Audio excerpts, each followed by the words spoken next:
Bonjour chers internautes de IGFM.sn, nous avons le plaisir de recevoir aujourd'hui à votre émission 13 minutes pour convaincre M. Amadou Nia, expert financier, par ailleurs responsable politique APR à Saint-Louis.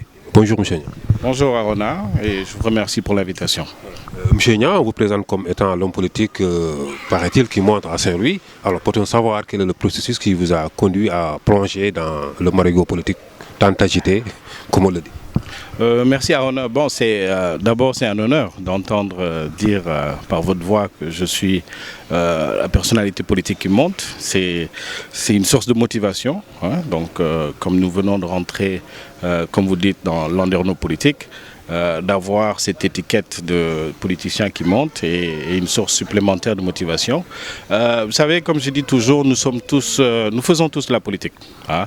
Il y a peut-être deux catégories, des politiciens actifs et ceux qui ne sont pas.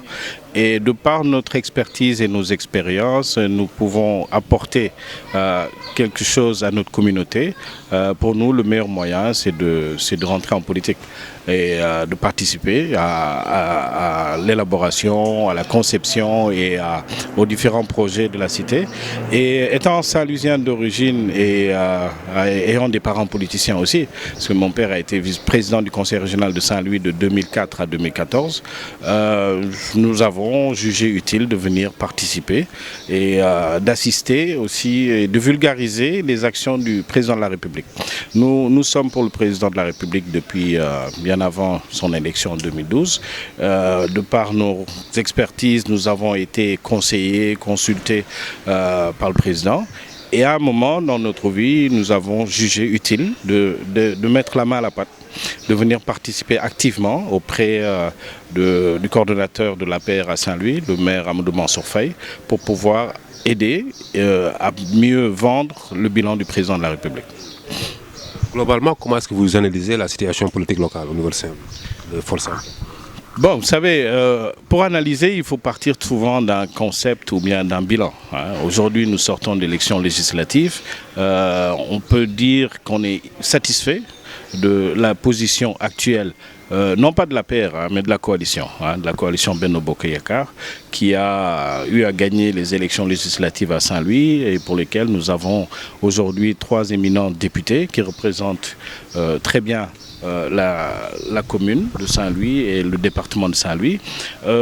Quand nous regardons les forces et les faiblesses sur le terrain, aujourd'hui nous pouvons nous prévaloir de dire que nous sommes très forts à Saint-Louis.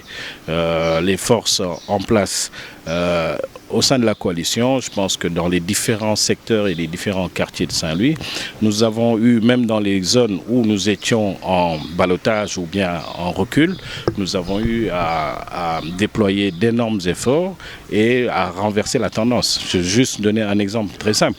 Lors des dernières élections, nous étions à 3000 voix en moins par rapport à l'opposition dans la zone de la langue de Barbarie. Et lors des dernières législatives, nous avons gagné 2000 voix. Donc ça voudrait dire qu'entre ces deux élections, nous avons quand même gagné de 4000 voix supplémentaires dans cette zone. Après, il faut regarder les dernières élections qui sont passées, les derniers suffrages, hein, que ce soit le référendum, que ce soit les hauts conseils. Nous avons toujours gagné à Saint-Louis. Donc à partir de ce moment, c'est préserver les acquis, les renforcer et pouvoir travailler et élire le président au premier tour pour ce qui nous concerne à Saint-Louis. Qu'en est-il de votre supposée alliance avec Ahmed Falbraya, dont on dit qu'il va rejoindre les rangs de la paix? Je l'ai souvent dit. Moi, je dis d'abord, je pense qu'il faudrait qu'on respecte un peu nos leaders politiques. Et quand il y a des discussions entre opposants et partis au pouvoir, il faudrait que les gens remettent un peu le cadre de ces discussions dans leur contexte.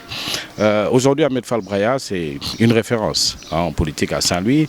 Il représente quelque chose, non pas en termes de massification et autres, mais par rapport à son historique politique, et c'est un monsieur à respecter. Ce débat a été soulevé lors de la préparation de la venue du président Macron à Saint-Louis, où le maire Amadou Mansour Faye a eu le génie de demander à Ahmed Fall Braya de présider le comité d'accueil. Et je pense que c'est quelque chose de louable et c'est quelque chose de tout à fait normal. Parce qu'en fait, ce pourquoi nous mobilisions, ce pourquoi nous nous organisions pour cet accueil concernait tous les Saint-Louisiens sans casquette politique. Et à partir de ce moment, je pense que c'est une très belle leçon politique qui est donnée aux autres. C'est de dire, on pourrait se retrouver autour de l'essentiel, à savoir la préservation ou bien à savoir notre ville, et pouvoir oublier nos casquettes et se retrouver et travailler sur un point précis.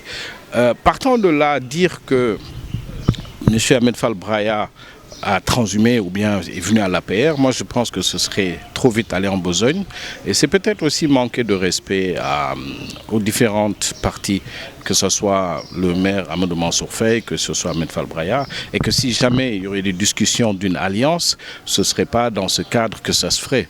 On ne peut pas aujourd'hui utiliser ça comme un prétexte pour dire que M. Ahmed Fall Braya rejoint l'APR. Mais non, vous verrez, si vous analysez très bien, c'est un discours qui a été tenu par son camp. Non pas les gens de l'APR qui ont dit que M. Ahmed Fall Braya rejoindrait l'APR, mais c'est son camp.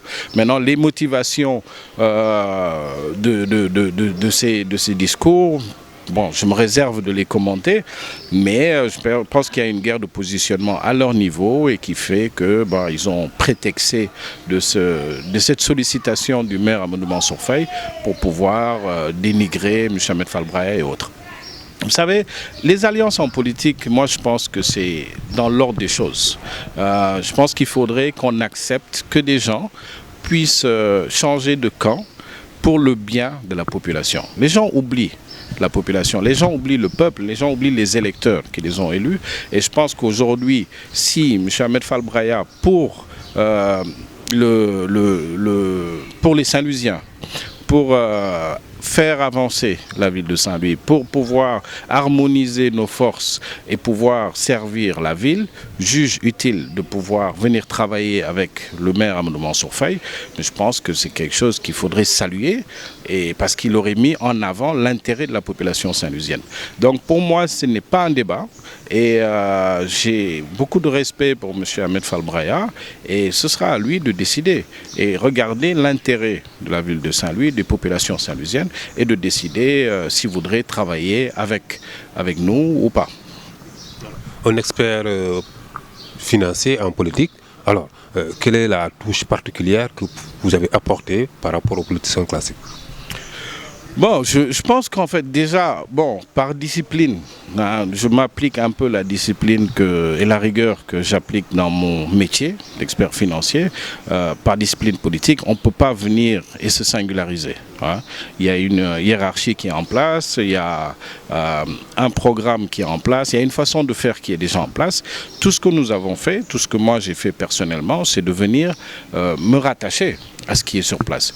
Le coordonnateur de l'APR, c'est M. Amadou Mansour Faye. Je travaille avec lui, derrière lui, et aujourd'hui, comme j'ai l'habitude de dire, on peut toujours donner des idées, mais ça rentre dans le cadre global de la gestion du parti dans la commune qui nous concerne.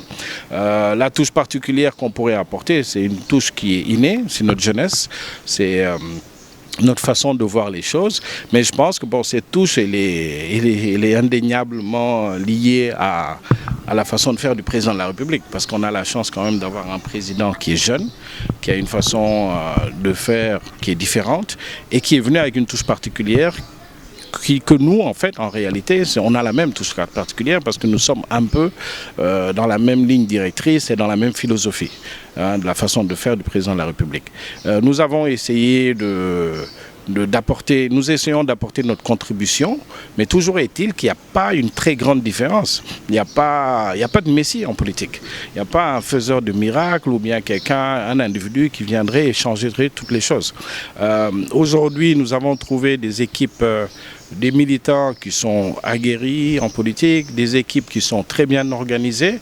Nous nous sommes greffés à ce landerneau et nous continuons de travailler avec eux. Lors de la visite de Macron à Saint-Louis, certainement vous avez eu à apporter votre touche cette fois-ci. Oui, bien sûr, parce que vous savez, nous avons pensé qu'en fait, c'était un accueil populaire qu'il fallait faire pour remercier le président de la République d'abord, le président Macron pour son investissement à travers l'AFD et aussi le président de la Banque mondiale pour le financement du Waka. Aujourd'hui, que des gens viennent pour sauver la ville de Saint-Louis, parce qu'en fait, les gens ont tendance à oublier l'objet de la visite. Aujourd'hui, c'est Saint-Louis qui a été l'attention de toutes ces visites, parce que Saint-Louis a un risque de disparaître. Et le maire, Amadou Mansour Faye, l'a souvent dit, si la langue de barbarie disparaît, c'est tout Saint-Louis qui disparaît. Et quand Saint-Louis disparaît, si jamais Saint-Louis disparaît, ce n'est pas les Saint-Louisiens qui perdent, c'est les Sénégalais. Moi, je me refuse aujourd'hui de m'asseoir dans mon coin et que dans 50 ans, mes petits-enfants me demandent où est l'ancienne capitale du Sénégal et qu'on leur dise on a croisé les bras et ça a disparu.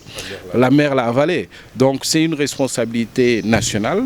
À partir de ce moment, c'est de communiquer pour que tous les Sénégalais s'approprient ce drame. C'est le lieu aussi de féliciter et de remercier le maire qui a eu, depuis sa nomination à la tête de la municipalité, un plaidoyer très fort, très fort, pour convaincre les autorités locales d'abord. Le président de la République a initié des travaux. Lors des sommets internationaux, il a continué ce plaidoyer et je pense qu'attirer l'attention des autorités internationales, des institutions financières sur le drame et le risque que court la ville de Saint-Louis. Peut-être il y aurait des villes qui courent le même risque et qui n'ont pas cette attention particulière. C'est pour ça qu'il faut vraiment saluer le travail qui a été fait par le maire Amadou Mansour Faye. Saint-Louis, l'assainissement est un casse-tête. Alors vous avez pensé à un projet de création de traitement de déchets et une plateforme de collecte de déchets. Qu'en est-il exactement ?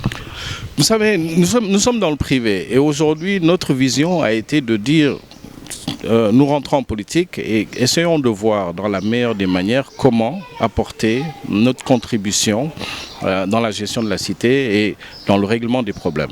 Et l'État a ses limites. L'État ne peut pas tout faire. L'État ne peut pas se substituer aux investisseurs privés. Et quand je suis arrivé à Saint-Louis, nous avons juste suivi la vision du maire, Amadou Mansour Faye, qui avait deux objectifs principaux qui se déclinent dans des slogans en Wolof, Ndar Leer Nañ, Ndar Set Wecc. Ndar Leer Nañ, c'est en voie, c'est, je veux dire, la lumière partout. Il y a un gros programme d'électrification qui a été initié et qui est formidablement accueilli par les populations. Pour ce qui est de Ndar Set Wecc, la mairie a fait autant que possible, dans la limite de ses budgets, les investissements nécessaires pour la collecte des déchets. Mais il se trouve que il y a un gap et nous, en tant qu'opérateurs privés, nous essayons d'apporter un complément de participation pour couvrir ce gap. Mais nous sommes toujours calqués sur le plan directeur de l'équipe municipale qui a compris le vrai problème et qui s'est retrouvé juste à une limite de capacité financière. Donc à partir de ce moment, c'est ce que prône toujours le chef de l'État. C'est ce partenariat public-privé pour combler ces gaps et pour pouvoir réaliser tous les projets qui sont initiés par la chose publique, l'État, et dont les privés apportent une contribution. Merci M. Nia. Je vous remercie Arona et ça a été un honneur pour moi d'être à votre émission. Donc merci chers internautes, nous avions le plaisir de recevoir aujourd'hui à votre émission 13 minutes pour convaincre M. Amadou Nia, expert financier, par ailleurs responsable politique APR à Saint-Louis. Rendez-vous la semaine prochaine. Merci.